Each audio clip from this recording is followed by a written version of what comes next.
Fala pessoal, sejam muito bem-vindos a mais uma análise estruturada dos nossos materiais estratégicos. Hoje a gente vai direto ao ponto, mergulhando no coração do Programa de Desenvolvimento de Analistas, o nosso PDA. E olha, o foco dessa exploração de hoje não é só passar teoria não. A gente vai falar sobre aquela transição que é absolutamente obrigatória na nossa rotina. Sair da simples observação de dados na tela do computador e ir para a execução implacável lá no chão de fábrica. Porque é muito fácil a gente cair naquela armadilha do conforto corporativo, né? Achar o problema, montar o gráfico e achar que o trabalho terminou. Mas a grande verdade e a obrigação de quem atua na análise industrial é transformar essa planilha em uma melhoria real rodando na planta. Até porque o papel aceita tudo, mas a fábrica só aceita resultado. Então vamos entender como essa engrenagem roda de verdade. Sabe aquela sensação de trabalhar o dia inteiro, tá exausto e no fundo sentir que não saiu do lugar? Pois é, isso ilustra perfeitamente o grande paradoxo do nosso ambiente de trabalho hoje. De um lado, a gente tem a ilusão da atividade, que é puramente passiva. É aquele falso conforto de estar ocupado atualizando 1000 planilhas de controle ou zerando uma caixa de 120 e-mails. Do outro lado, a gente tem o que realmente importa, o resultado ativo. É ir lá, colocar a mão na massa, resolver um gargalo em uma máquina específica ou garantir que um plano de ação saia do papel e seja executado na linha de montagem. O nosso objetivo principal como analistas não é ser um bom gerenciador de e-mails, mas sim alavancar a eficiência operacional de um jeito que todo mundo consiga ver e medir. E para colocar o peso disso em perspectiva, dá só uma olhada nesse número aqui, 40%. É assustador, né?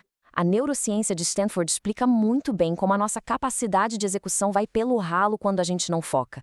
Eles descobriram que aquela mania de fazer várias coisas ao mesmo tempo, o famoso task switching, derruba a nossa produtividade em até 40%. Pensa no cenário industrial. A cada interrupção para checar o celular enquanto a gente tenta diagnosticar por que um equipamento parou, o nosso ritmo cognitivo é simplesmente destruído. O nosso cérebro não é multitarefa, ele só fica pulando de uma coisa para outra. E nessa brincadeira, a gente perde uma energia gigantesca. É exatamente por isso que essa frase, tirada direto lá do manual do PDA, bate tão forte na tecla certa. Existe uma confusão crônica nas empresas entre estar cheio de tarefas e ser, de fato, eficaz. A linha de produção não está nem aí para quantas reuniões a gente fez na semana. Ela responde a uma coisa só: redução de falhas, aumento de rendimento e um ritmo de produção que se sustente. Ficar correndo de um lado para o outro no escritório definitivamente não garante que a solução vai estar rodando na máquina no fim do turno. Então, como é que a gente organiza a casa? Vamos entrar no nosso primeiro ponto crucial de hoje. O método na prática, as verdadeiras engrenagens da produtividade. E, para fazer essa engrenagem girar sem travar, a gente precisa respeitar o ritmo do nosso próprio corpo. A biologia trabalha com ciclos, o que nos leva direto a essa regrinha de ouro da gestão do tempo. O primeiro passo é blindar 90 minutos da agenda para o foco profundo. Sem e-mail, sem notificação, sem conversinha. É o tempo mínimo que a gente precisa para pegar um problema complexo de eficiência da fábrica e destrinchar até achar a causa raiz. Mas olha o passo 2. 20 minutos de descanso real. Não é rolar feed de rede social, não. É levantar, tomar uma água, respirar. Sem essa dobradinha de alta performance e pausa verdadeira, a nossa capacidade de tomar boas decisões despenca e a gente só gera cansaço em vez de solução.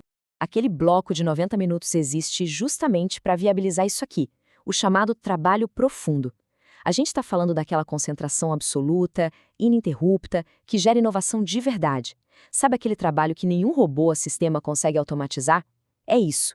A gente precisa saber separar muito bem o que é trabalho raso, tipo preencher relatório padrão, do que é o trabalho profundo, como cruzar dados complexos para prever e evitar que a máquina pare amanhã. É esse nível de análise que empurra o avanço contínuo da planta. Certo, mas e no caos do dia a dia, como gerenciar tudo isso? É aí que entra o bom e velho Kanban pessoal. Mas presta atenção, o pulo do gato aqui não é só listar o que tem para fazer. O segredo mágico é aquele alerta ali na coluna central, o limite máximo de 3 itens em andamento ao mesmo tempo. Colocar esse limite cria uma pressão produtiva espetacular. Ele simplesmente nos obriga a terminar e entregar uma tarefa antes de puxar uma nova. Afinal, no nosso nível de exigência industrial, finalizar uma entrega vale infinitamente mais do que começar 10 projetos e não entregar nenhum. E para proteger esse nosso foco de demandas picadas e ruídos de baixo valor, o PDA traz o famoso inbox zero e a regra dos 2 minutos. Isso aqui funciona como um filtro implacável. Bateu a demanda? Se você consegue resolver em menos de 2 minutos, mata na hora e tira da frente. Não dá? Então arquiva, delega para a pessoa certa ou já agenda um bloco de tempo para focar naquilo depois. Cada vez que a gente para tudo para reagir a um e-mail qualquer, a gente está literalmente entregando as chaves da nossa agenda para as prioridades de outras pessoas. Beleza, tempo protegido. Agora a gente muda a chave e entra na nossa segunda parte, a obrigação da implantação, assumindo a propriedade. É exatamente aqui que o jogo separa quem entrega resultado de quem fica rodando em círculos. Dá uma olhada nessa divisão. Do lado esquerdo, a gente tem o círculo de preocupação. É lá que mora a postura passiva. A galera que só reclama que o sistema é ruim, que a economia está difícil, que falta apoio. É o puro vitimismo corporativo. Mas do lado direito, a gente tem o círculo de influência. E aqui é o motor do protagonismo. É direcionar toda a nossa energia e foco só naquilo que a gente consegue controlar e mudar de imediato. O foco tem que estar no que dá para executar agora, com os recursos que a gente tem na mão. E quando a gente fala de indústria de alta performance, a gente dá um nome bem específico para essa mentalidade: accountability. E vamos deixar uma coisa bem clara, tá? Isso não tem absolutamente nada a ver com procurar um bode expiatório quando uma máquina quebra. Accountability é ter o senso inabalável de propriedade sobre o resultado da operação. É entender que se a produtividade caiu, o nosso trabalho não termina quando a gente entrega um relatório bonito. O trabalho só acaba quando a gente traz soluções, vai para cima e elimina o gargalo fisicamente no processo.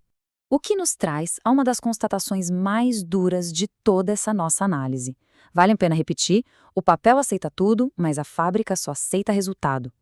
Ter o diagnóstico mais detalhado do mundo, salvo bonitinho lá na rede da empresa, não tem valor prático nenhum se ficar só lá. O gráfico de Pareto mais lindo não faz a esteira rodar mais rápido, percebe? A fábrica é um bicho vivo, físico e implacável. Ela só muda o ritmo de verdade quando o nosso plano de ação levanta da cadeira do escritório e interfere direto nas engrenagens das máquinas.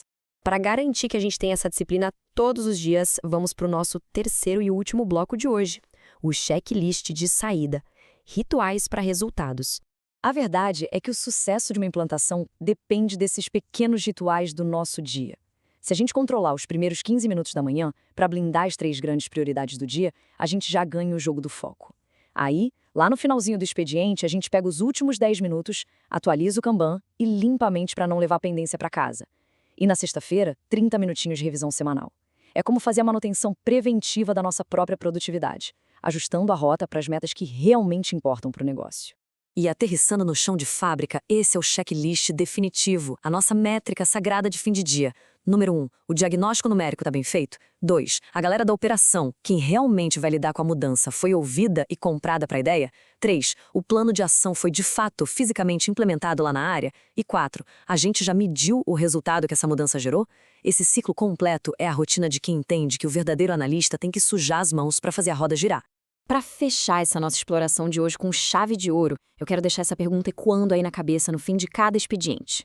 Ter domínio sobre dados e indicadores é maravilhoso e super necessário, claro, mas é só o aquecimento. O verdadeiro desafio, a essência do que a gente conversou aqui, é materializar esse esforço intelectual. A gente está só preenchendo as horas do dia ou estamos realmente reescrevendo o ritmo e eficiência da fábrica? Fica essa provocação para ditar o nosso foco de agora em diante, um excelente estudo, muito resultado prático e até a nossa próxima análise estruturada.